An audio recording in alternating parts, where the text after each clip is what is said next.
Well, this might be a good conversation starter, I think, or at least an interesting one. Do you believe the Earth is a sphere? The answers you get might surprise you. The curving horizon, the sloping sea level, the spin of the Earth. Unless you can see these phenomena with your own eyes, they may not be true. Unlike what we've been told in school, the Earth looks like a snow globe, round but not sphere. The North Pole is at the center of most flat Earth maps, with the ice of Antarctica holding everything in. The round or spherical Earth theory is propagated by some conspiracy. And the number of people who think so is growing. Thousands, if not millions of people still believe the world is flat. Scientists say that's actually a symptom of a bigger problem, and it's the subject of tonight's special report. WCIA3's Aaron Eads is here with us now. And Aaron, as far as conspiracy theories go, flat Earth theory is actually getting pretty popular. Yeah, believe it or not, the number of people who believe the Earth is flat is actually growing. Scientists might have an idea of why that is, and it's worth talking about. And what better place to do so than one of the flattest places in the country, right here in central Illinois. It doesn't get much flatter than this. Geological survey data shows Douglas County is the flattest county in Illinois, which is the second flattest state in the whole country. On a clear day, it seems like you can see forever, but you can't. Through the eyes of a person of an average height, the horizon is about 3 miles away.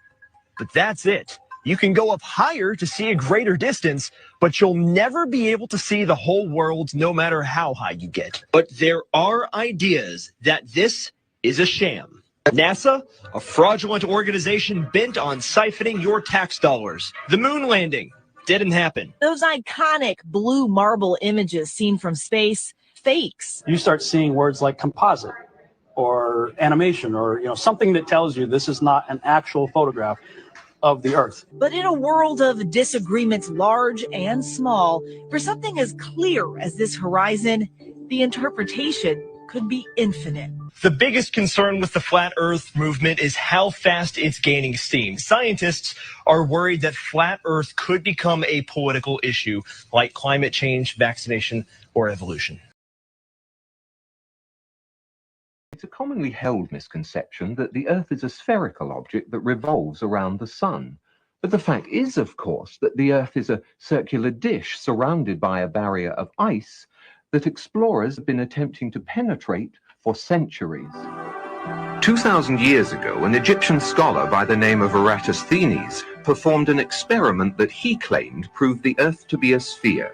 However, there are serious doubts about the accuracy of his data and his scientific procedures.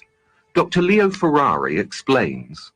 Oh, the Eratosthenes experiment is an experiment supposedly conducted in the 1st century, whereby this ingenious person was supposed to have proved, I say that in quotes, that the Earth was a sphere of some 4,000 miles radius. Eratosthenes one day noticed that the sun was directly overhead in Syene, whereas he noticed that on the same day, at the same time, the sun made an angle of 7.2 degrees to the vertical at Alexandria, which was some 530 miles away.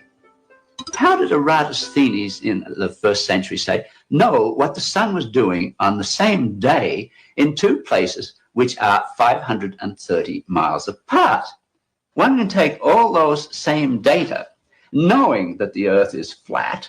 In one place you have the sun directly overhead, and at another place at the same time, at 530 miles away, let us suppose that it does make an angle of 7.2 degrees to the vertical. Then we have a right-angled triangle, which it can be easily shown that the sun is a sum of 4,000 miles up in the sky. These superficial even considerations show that it's impossible. The whole thing, it's a story, a fairy story made up and mindlessly repeated in textbooks. Fortunately, not all scientific arguments are based on such questionable research. The Greek astronomer Ptolemy determined to everyone's satisfaction that the Earth is flat, circular, and the central body in the universe. His theory went unchallenged for 1,200 years. Not surprising, really. One need only look around. However, the notion that it was some other shape gained some acceptance during the Renaissance. These were impoverished times. Most writers, artists, and scientists could not support themselves through their work. They depended on the patronage of the upper class. Consequently, creative and original thinking men let their imaginations run rampant in order to attract support. In 1543, the Polish astronomer Copernicus suggested the bizarre notion that the Earth is a round ball that circles the sun. But his book emphasized it was only a hypothesis. He further avoided controversy by withholding the book for 13 years, and then by dying on the day it was published. So Copernicus' notion that the Earth was a ball you couldn't fall off of was readily embraced by businessmen. And when Magellan's crew claimed to have circumnavigated the globe in 1522, it was seen as a new piece in the scientific puzzle. But more importantly, it was seen as a strong psychological boost for free enterprise. It's also been seen as a huge publicity stunt.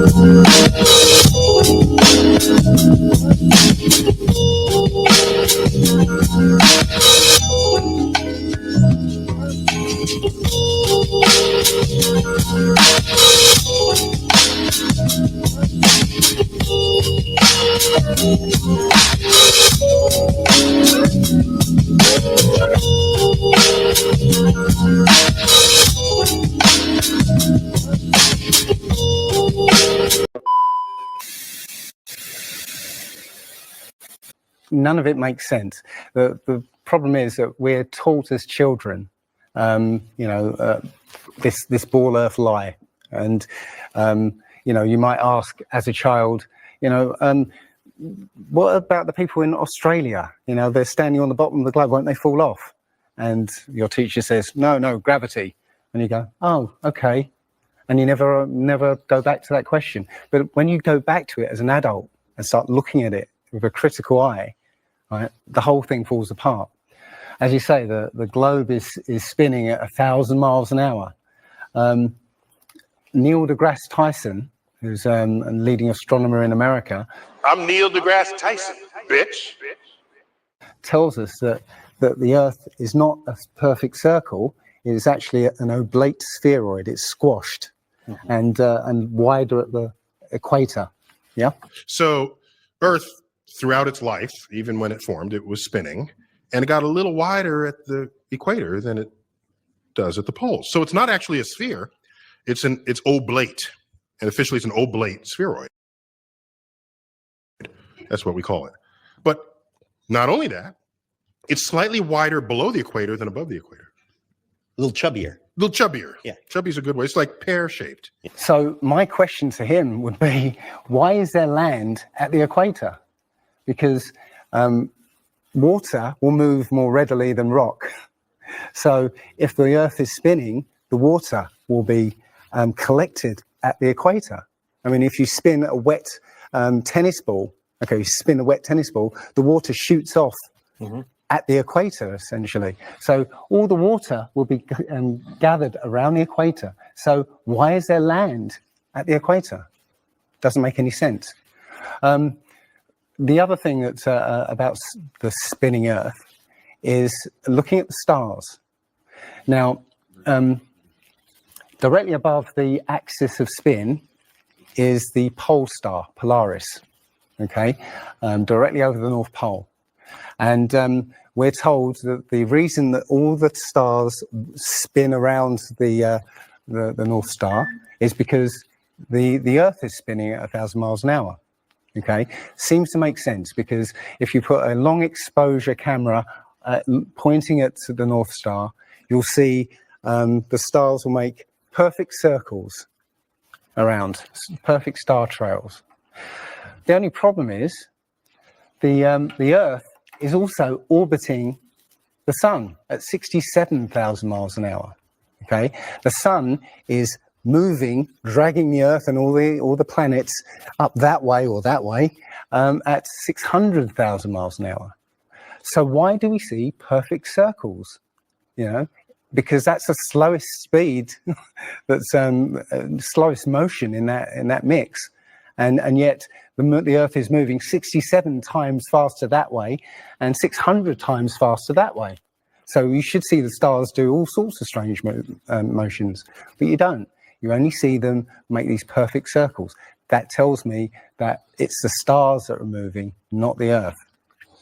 The thing is, what the scientists will give you is calculations and and theories why that happens. But we have experience. We see things and they either make sense or they don't make sense. And what the scientists do is substitute our common sense and our intuition for calculations and theory, and we're supposed to believe the calculations rather than what we experience ourselves.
So you think the Earth is rotating at 1,000 miles per hour and that's why the sun comes up? But what if I told you there's another explanation that makes more sense? This morning I was at the beach and captured something fascinating. Check it out. It looks like the sun is rising, but if you zoom in, you'll see it's already up. Therefore, it's not actually rising as we've been told. The atmosphere acts like a lens, magnifying the sun and making it appear as though it's coming up over the horizon. Instead, perspective explains this phenomenon. The further something gets away, the lower it appears. Therefore, it's just like streetlights on a long road. But while they seem to get lower as they move into the distance, they aren't actually going down, they're just farther away. Here's another example. If you watch someone walking across a flat field, it may look like they're descending, but they're not walking downhill or on a curved surface. It's simply how perspective works. They don't teach us this in school. Therefore, we're left with the misconception that the sun rises because of the Earth's rotation. But what if that's not true? When you see the sun halfway below the horizon, you shouldn't be able to zoom in and see it fully, but you can. Therefore, it's not the Earth spinning, it's all about perspective. This perspective shift also changes how we understand day, night, and seasons. The sun isn't stationary with the Earth spinning beneath it, but rather the sun rotates around us in 24-hour cycles. Therefore, this motion explains time zones and even seasons. In the summer, the sun makes smaller loops around the Earth, staying closer to regions like the US. But as winter comes, the sun's path widens and moves farther away, bringing summer to regions like Australia. Therefore, what we've been taught about the Earth spinning is incorrect. When we zoom in and see the sun fully above the horizon, despite it appearing to set, it proves that the Earth isn't spinning. But instead, it's all about how perspective shapes what we see. It's time to change your perspective. We're not spinning, not at all. Tonight, I'm going to teach you all what you're seeing. Okay, awesome. So I'm going to show you guys two tables. Are these the same width and dimension? Well, I know. Yeah, you know. Yeah, no, I've watched your. Okay, so again, so your eyes, it's very difficult. So this is just showing you that unless you can touch it and measure it, you can't really tell. So first, let's you guys, you probably have seen this, but I want to show it again because then I'm going to lead into something new that I'm going to show. Have you seen my flat Earth kitchen? Seen this? Yes, I've watched your video on this. Just real quick so people can see it. We're looking. Well, this is for our guests for sure. We're looking at the sun from the elevation of the sun. This line is level. Yes, it's level. I verified it in the full video, but you can see that it's level. Here's my counter. Here it is moving along. This is it can be a cloud deck or a mountaintop, whatever. It's opaque and it's above it. Now we're going to look at the view of the same path from the table, from the far end of the table, and look at the line. It looks like it's going down. If I showed you this first and said, is this line level? You would say no, it's going down. And look, it never went below this, but this is from the viewer's point of view at your eye level. This is compressed into the horizon. Look at the line now. It's almost going straight down. Okay, so this is just without any atmosphere, refraction, magnification, nothing. Okay, now we compare it to a real sunset, and look, it goes behind, this is the real sunset, an atmospheric deck. So this is that cardboard bottle thing I have, right? But your eyes can't see the difference between that line and the apparent horizon, and it all crunches together, and it all just disappears beyond this cloud deck.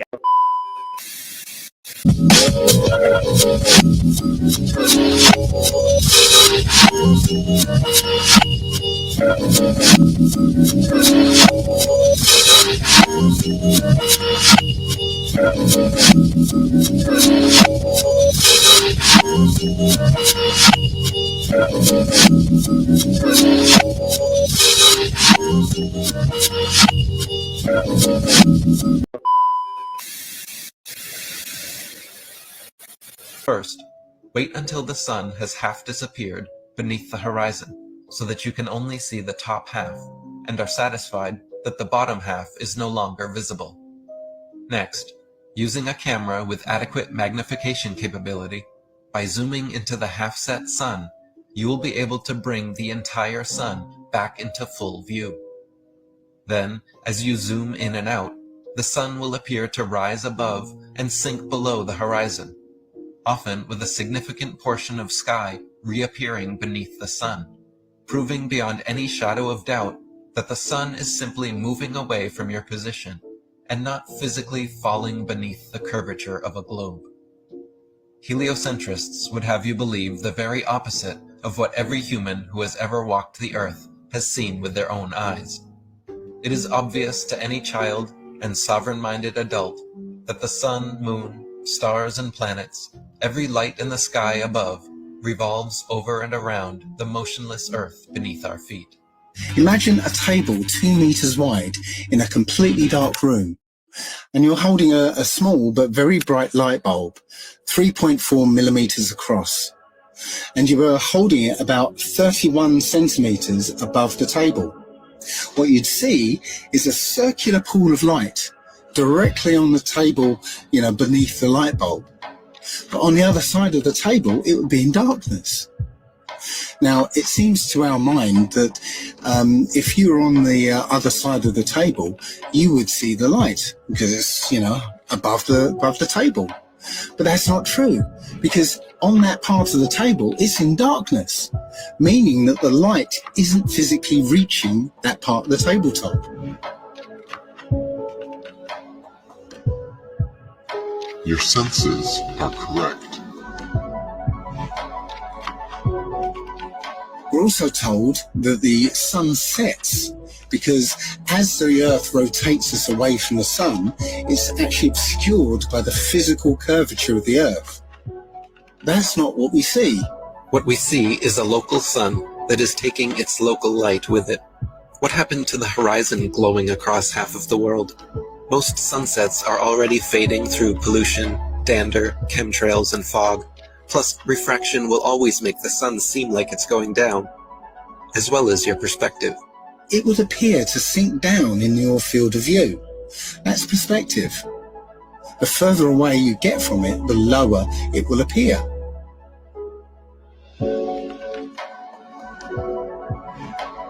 It doesn't physically change its height, it just appears that way to your eyes, until eventually it will disappear behind the horizon formed by your eye's vanishing point. Your eye has an angular resolution of 0.2 degrees, and anything at that height will disappear beyond the limit of your sight. Many times we can see time-lapse footage of the sun that shows it getting smaller as it moves away from us. Now, that's not always the case, since the sun is travelling around the North Pole. The closer you are to the north, the less you'll see the size change. But from locations beyond the equator, you'll absolutely see the sun's size change. And that could never ever happen if the sun was 93 million miles away. You wouldn't see the sun change at all. Our eyes cannot see farther than what they were designed to see, but that is no reason to keep them closed. There's also an effect that occurs under certain conditions called atmospheric lensing, where the sheer amount of atmosphere, as well as the rain between you and the sun, acts like a lens and a prism, magnifying it greatly, which leads to another observational proof that the sun setting is an optical effect.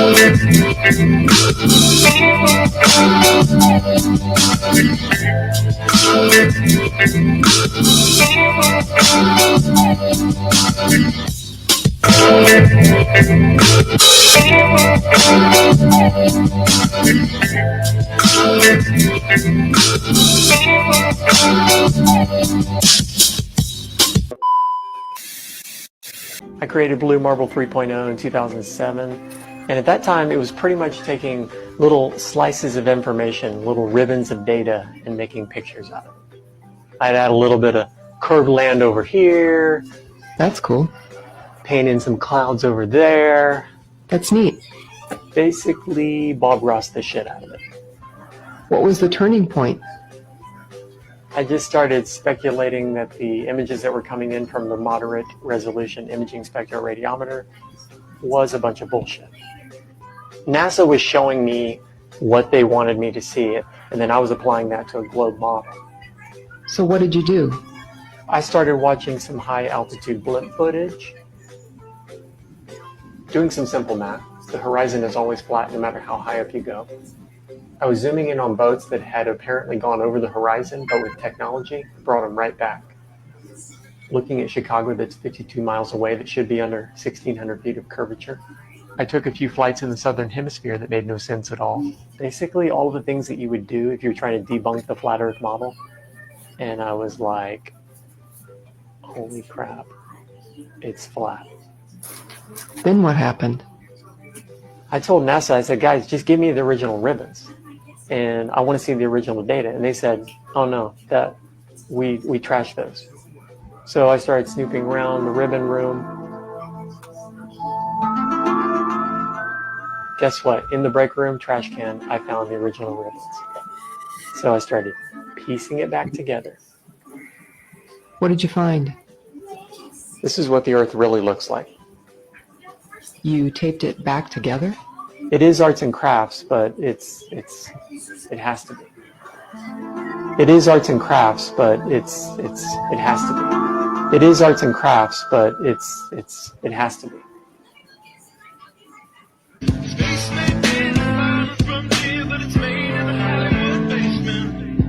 Have you ever dreamed of going up to outer space? Or maybe meeting other beings from another place? Have you ever wondered what it's like on other planets? Then you watch a science show and come to believe you understand it? You feel empowered by the knowledge and you feel enlightened. Listening to Bill Nye and Neil deGrasse Tyson. But then you wake up and you start to see the obvious. Life is just a lie and this whole world ain't what we thought it was. NASA's missions to the moon were never completed. They just filmed them in a room and people believe it. I used to wonder what it's like to be an astronaut. Now when I see them acting, I can't help but to laugh a lot. They give us cartoons and they claim that we live on a ball, but it's flat and it's not moving or spinning at all. This is an irrefutable flat earth proof, straight from NASA itself. All right, I know this sounds wild, but stick with me. NASA, the very organization that's supposed to be showing us the truth about space, may not be telling us everything. Forget about the flat earth for a second and just focus on NASA. If you dive deep into their documents, things start getting really questionable. They've released official reports that don't exactly line up with what we've been taught about a spinning globe. Here's the kicker. In one of NASA's own documents, published back in 1988, they described the Earth as flat and non-rotating. Yeah, you heard that right. This report is called Derivation and Definition of a Linear Aircraft Model. It's all about complex math and flight dynamics, but on page 35, it straight up says, this, concluding remarks, this report derives and defines a set of linearized system matrices for a rigid aircraft of constant mass flying in a stationary atmosphere over a flat, non-rotating Earth. They're making calculations based on a flat, non-rotating Earth. Why would NASA, of all people, use that model if we're supposedly living on a giant spinning ball? Think about this. When designing aircraft, wouldn't you need to take into account the Earth's curvature and rotation? According to mainstream science, yes. But in this official NASA paper, they don't. It's almost like they're admitting that, for their real-world models to work, they need to treat the Earth as flat and stationary. So what does that tell you? If NASA's own calculations rely on a flat Earth, doesn't that make you question what's really going on here? Let's take a closer look at the so-called planets. So here's what we've all been told. Earth must be a sphere because, well, all the other planets are spheres, right? But here's the thing. Earth isn't a planet at all. It's a plane. The shape of the so-called planets in the sky has no connection to the shape of the ground beneath our feet. For thousands of years, people have known these planets as wandering stars. They move differently from the fixed stars in the sky, but are they really solid spherical objects? Let's break it down. When you look up at the sky, whether with the naked eye or through a telescope, what do you actually see? Stars, both fixed and wandering, look like glowing lights, not solid, round planets. NASA might show you computer-generated images of planets that look like spherical worlds, but those aren't real photographs. They're fabricated visuals designed to fit the narrative of a globe Earth. Here's something interesting. The word planet itself comes from the Greek word planetes, meaning wandering star. That's all they were considered, just stars that moved differently. And here's a fun twist. The word plane, as in flat surface, also has the same root. So they basically took the word plane, added a T, and suddenly Earth became a planet. Crazy, right? They literally just redefined our world and sold everyone on this idea of a spherical planet. If a pilot is flying around the curve of the Earth, then he should be dipping the nose down every 5 minutes. He should be dipping the nose down to stay around the curve. But the thing that really got me interested was, as you say, the gyroscope. In a plane, there is an artificial horizon, okay, and it's based on a gyroscope. And if you spin a gyroscope on a surface, it will want to stay upright. You can twist and tilt the surface as much as you like. The gyroscope will stay upright.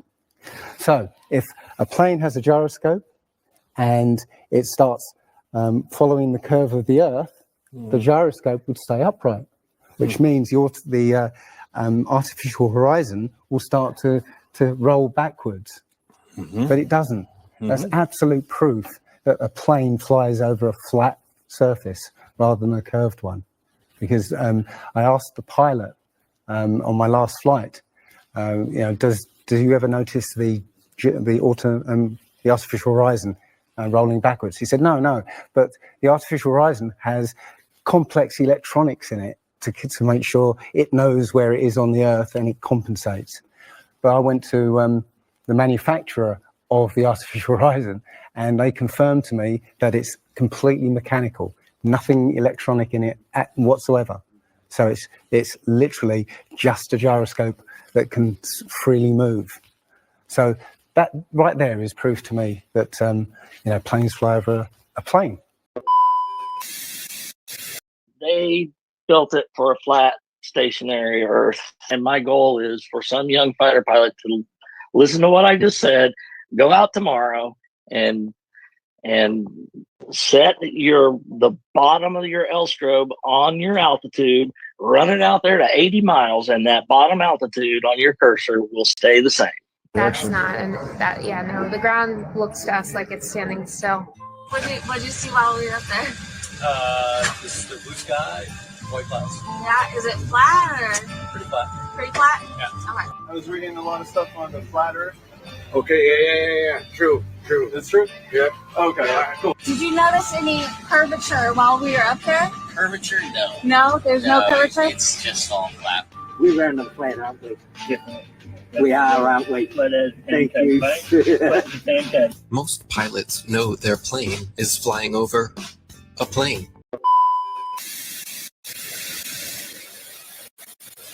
Well, if you really wanted to know the true shape of the Earth, all you'd have to do is read this book right here. But for most of the people that aren't going to, I'm going to read a couple of pages for you.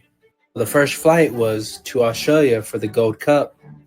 2 South American teams were invited for this tournament. Argentina and Brazil flew to Australia in celebration of the 200th anniversary of Captain Arthur Phillip.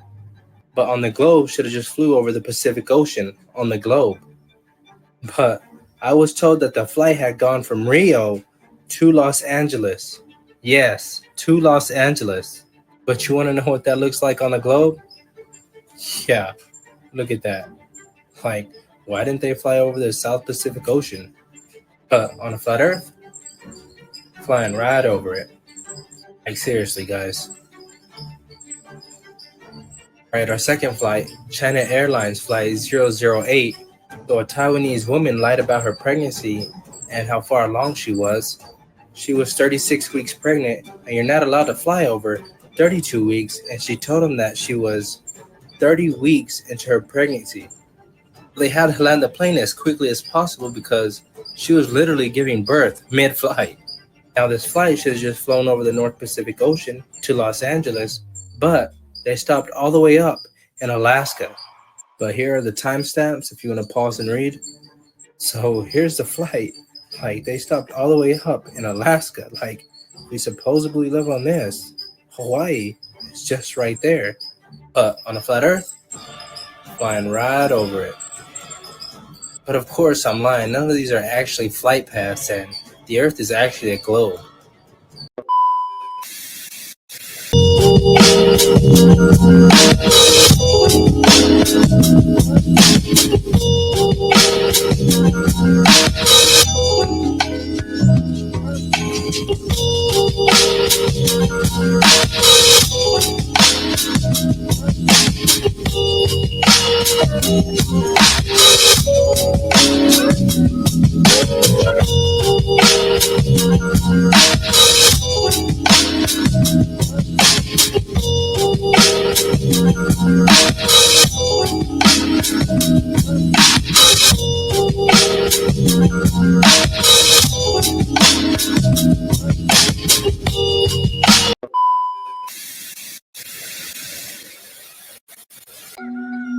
Perhaps the most significant experiments were those carried out on a canal known as the Old Bedford Level. Located in Cambridgeshire, England, the canal is perfectly straight over an uninterrupted 6-mile stretch. While there, Parallax conducted many experiments, all towards one conclusion: to prove that the surface of the water in the canal was indeed perfectly flat. In one experiment, a boat carrying a flag rowed from one bridge to another 6 miles away. An observer with a telescope placed 8 inches above the surface of the water found that the flag and the boat were distinctly visible throughout the entire distance. If the Earth is a sphere with a circumference of 25,000 miles, then over a distance of 6 miles, the second bridge should mathematically be 16 feet below the observer's eye line. There was a famous experiment back in the 1800s in England called the Bedford Levels experiment. Now, the Bedford Levels is a canal that is perfectly straight for 6 miles. Okay, so what a chap called Samuel Rowbottom did was he took a telescope, put it in the water about 8 inches above the water, and he had a friend, in a rowboat with a flag on the back, row all the way to the other end, and he was able to see the flag on the back of the rowboat the whole distance. Now, according to spherical trigonometry, the curve of the Earth is 8 inches per mile squared. So over 5 miles, that's 5 times 5, 25, times 8, which is 200, works out, that's 200 inches, which works out at 16 feet. That means the boat should have been 16 feet below the horizon. You shouldn't have been able to see the boat. Now, the scientists will say, oh, refraction and this and light bending around the Earth and stuff. But the fact is, it's perfectly flat. And he in his book, he puts forward many arguments that show that, or many experiments that show the Earth is always perfectly flat. They say that you see the mast, go down last. Is literally just the way your vision works. Yeah, it's perspective and atmospherics basically.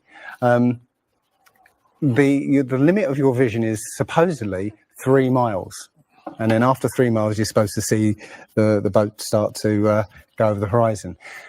It's funny that Neil deGrasse Tyson again says that, explains that you can't see the curvature of the Earth from a plane.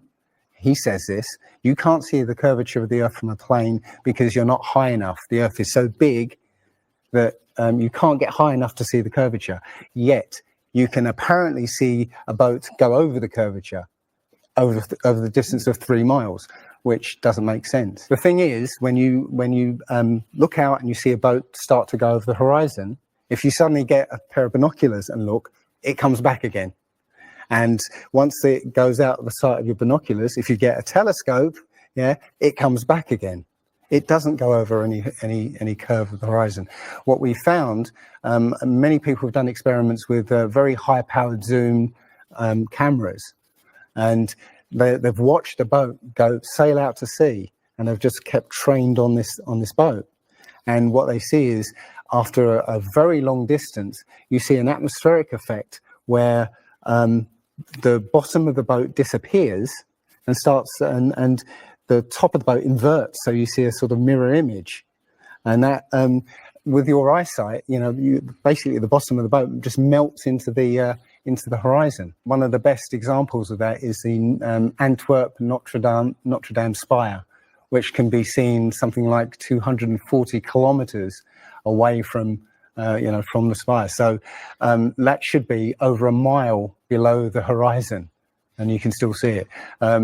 There's been a few famous examples just recently of a man who took a picture across the Great Lakes from Michigan and was able to see, I believe it's Chicago, which he shouldn't have been able to see. And the television station basically said it was a mirage. This is from Joshua Nowicki, and what you're seeing here is a mirage. We typically would not be able to see this from the Lake Michigan shore. We talked about this last night. Conditions are right on the lake that we're actually seeing a mirage of the Chicago skyline. But they always say it's a mirage, but for a mirage to happen, you have to have very specific atmospheric conditions. And there have been so many people who have seen exactly the same thing on different days, different seasons, always the same. It's not a mirage. It's simply that you're looking across a plane. I can also show you car headlights underneath there and taillights from people going into the parking lot there that are about 9 feet above the water. And I can show you a 360-degree view daytime on both sides where I took it, what the picture was from and where I took it from, and the height of the camera and anything you want to see. And I got daytime, nighttime, dusk, dawn videos on this. I've also got water towers right here that we blow up into with boats across here. If you wait about 12 seconds here, you'll see a nice boat that's on the other side of the lake. And we'll zoom away from it. This water tower has about a 9-foot diameter at the base right here. You can actually see on top the catwalk for it. Here's a boat that's over on the other side of the lake. And it's not missing nothing on this boat. There's nothing missing on this. You got the trolling motor in the front, you got the motor in the back. Now watch it zoom back out across this. You have no explanation for it. Yeah, you have zero explanation for this. Tears from your resolution in your eyes. That's why. You got crushed, bud. Here we come. Back up in. Yeah, you notice how it doesn't like dip below the curve when you zoom out. It just gets smaller. Because there is no curve, Matt. I'm not even arguing that. You're not even listening. It just gets small enough you can't see it. So here's another one. Now, this is a car driving over there. This is a car driving 90 degrees from us. It's kind of light in here. There it is. It's going in front of the gas station right now. It's not pointing at us. It's coming past the gas station right now. It's going in front of McDonald's. And it's passing McDonald's and it's heading out of town. Again, apologies if you guys find out that Polaris moves in the sky at night. Can you give me like coordinate, like where are we looking? What lake is this? How far away? We don't have the time to go through it, but I'll give you all the information. It's in Minnesota. It's called Lake Mille Lacs. The shot was taken from Hunters Point, and I was shooting to the town of Garrison.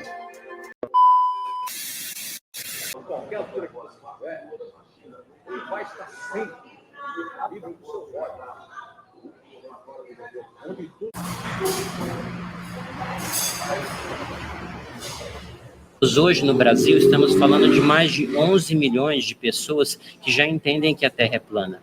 E essas pessoas, não digo todas, mas uma boa parte está pesquisando, está questionando. Por quê? Porque não queremos viver numa mentira. Os terraplanistas costumam fazer suas experiências, suas pesquisas.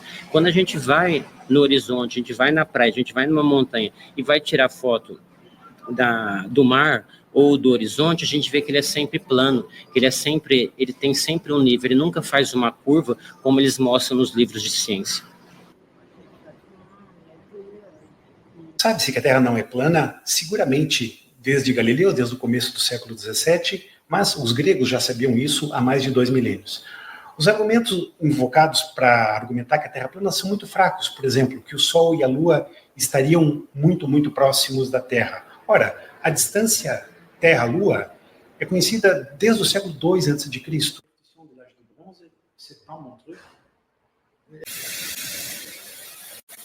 Okay, this is at the core of the issue of why there are so many flat Earth believers out there right now. The problem is the information from someone who decides to start a website or produce a YouTube video is not reliable. When I have a toothache, I go to a dentist.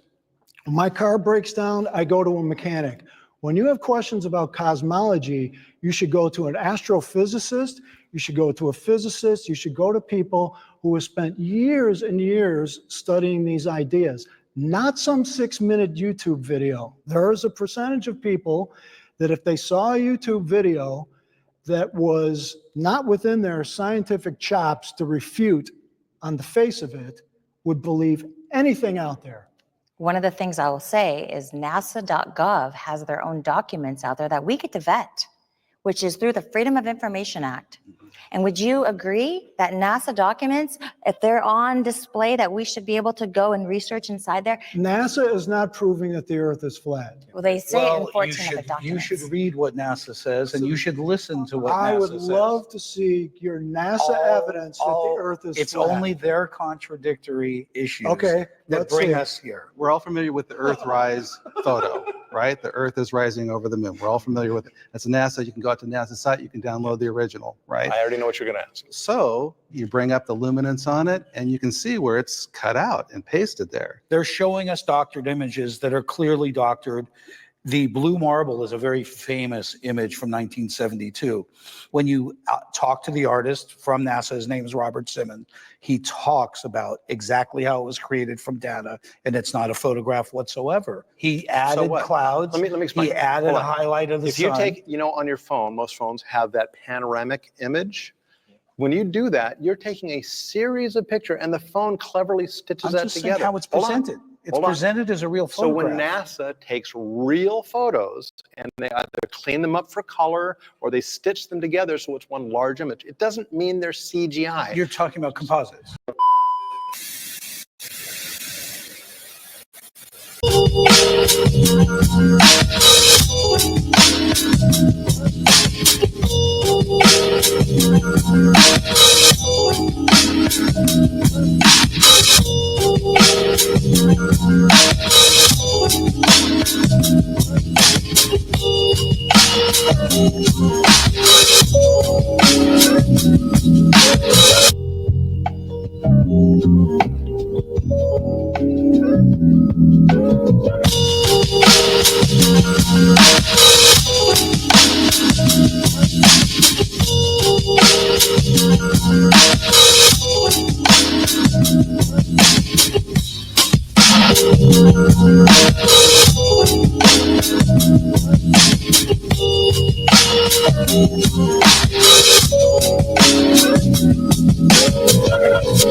In 2002, Blue Marble 2.0, NASA's Rob Simmons made this.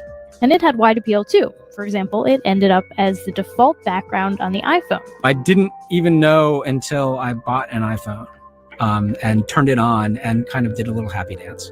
Simmons' job is... It's primarily taking data and making pictures out of it. That's what this is, a composite of data sets from several different instruments translated into a picture. To us, the really cool thing was the data set. Up until that point, there was no realistic color map of the globe anywhere. So the land layer here comes from the moderate resolution imaging spectroradiometer aboard T.I.R. And the tricky part here was the weather. So we actually had to take clouds out. They stashed the clouds for later, went onto the ocean. That came from an instrument that measures phytoplankton in the sea. Where it was low, I colored it dark blue because they're low mostly in mid-oceans. And then where it's a little bit higher, it was like a little bit brighter green. Then add the clouds back in. There's a small problem with it because there's a very slight gap in between each orbit. So some of those are painted on. It is photoshopped, but it's has to be.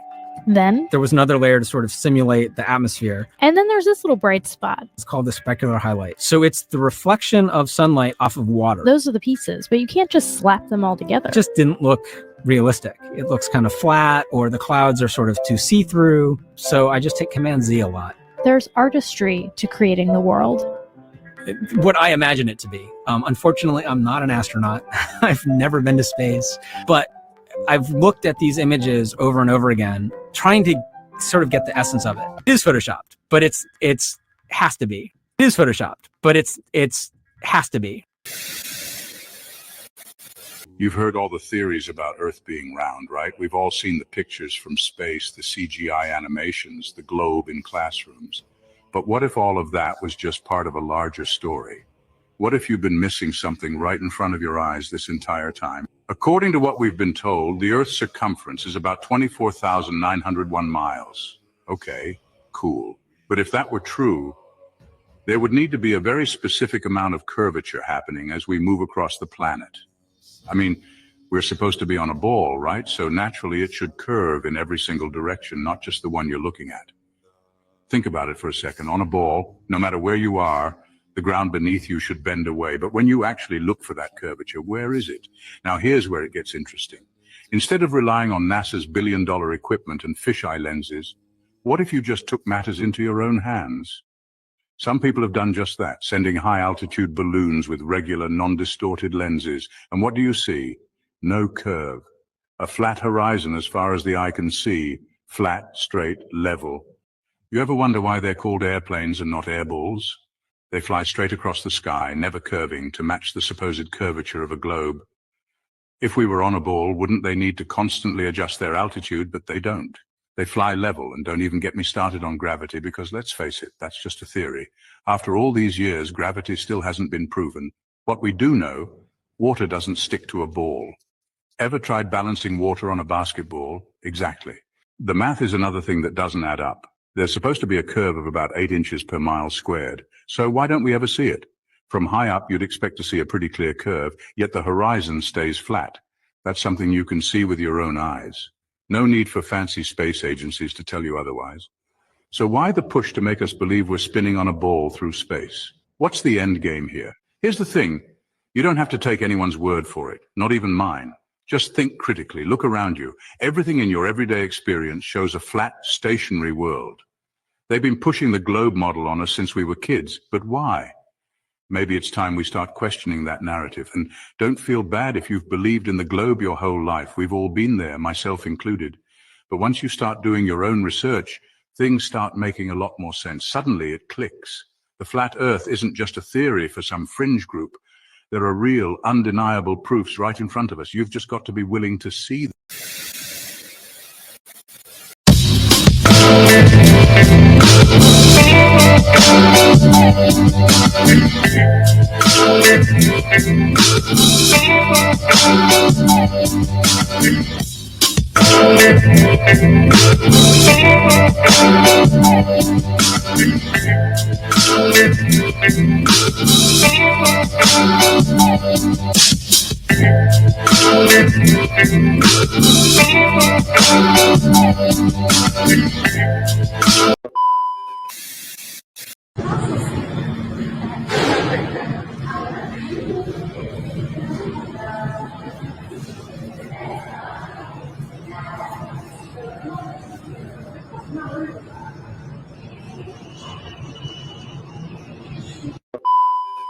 So I'm in the Houston airport right now, and I'm going to show you guys what they have here.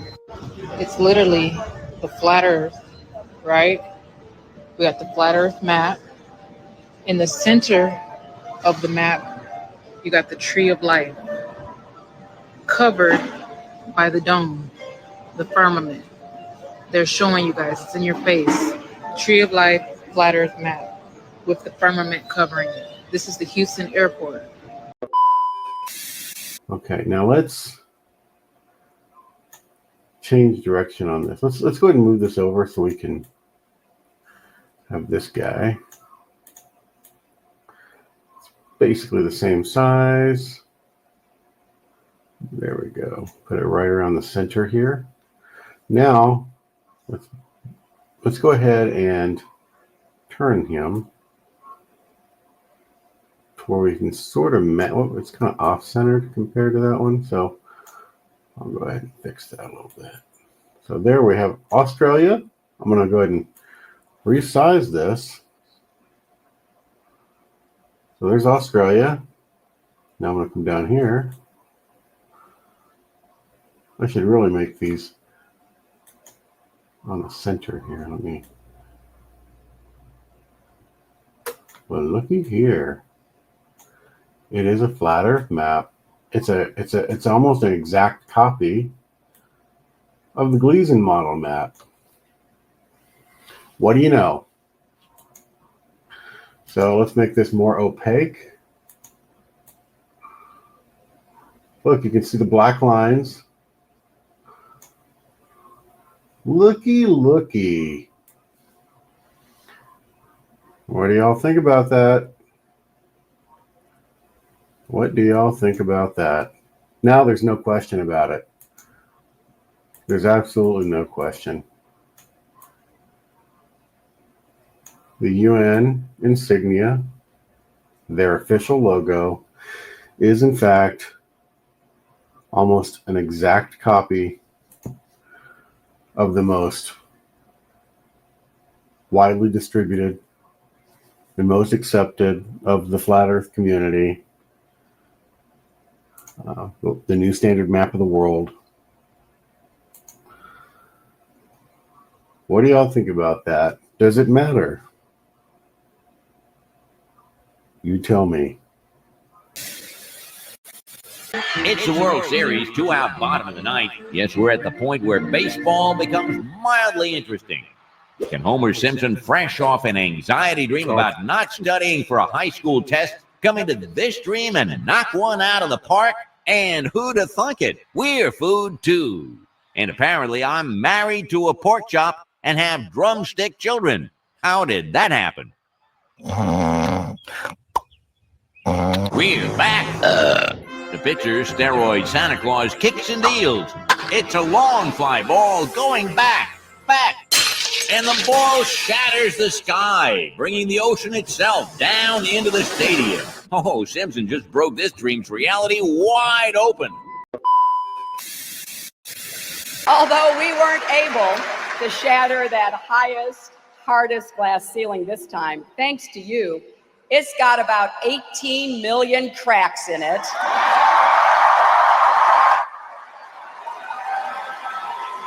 And the light is shining through like never before, filling us all with the hope and the sure knowledge that the path will be a little easier next time. We asked 100 men, what would you do if your beautiful date told you the earth was flat? Laugh at her. Laugh at her. Tell her she lying. Tell her she lying. Pass the point. Good play. It's play. All right, Sarah. We talked to 100 men. What would you do if your beautiful date told you the earth was flat? I hope he'd agree with me. Agree with her.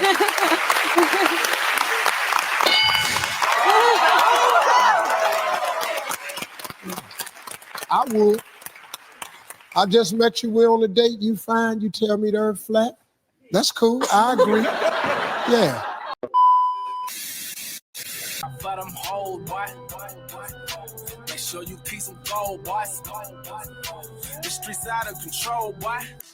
Now, there's a fascinating frailty of the human mind that psychologists know all about, and it's called argument from ignorance. And this is how it goes.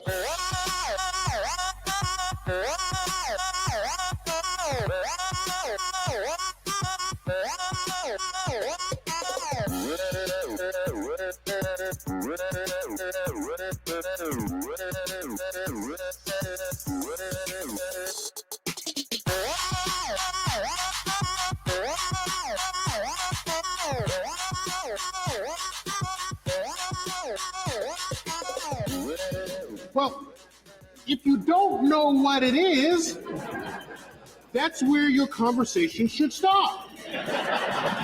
You don't then say it must be anything.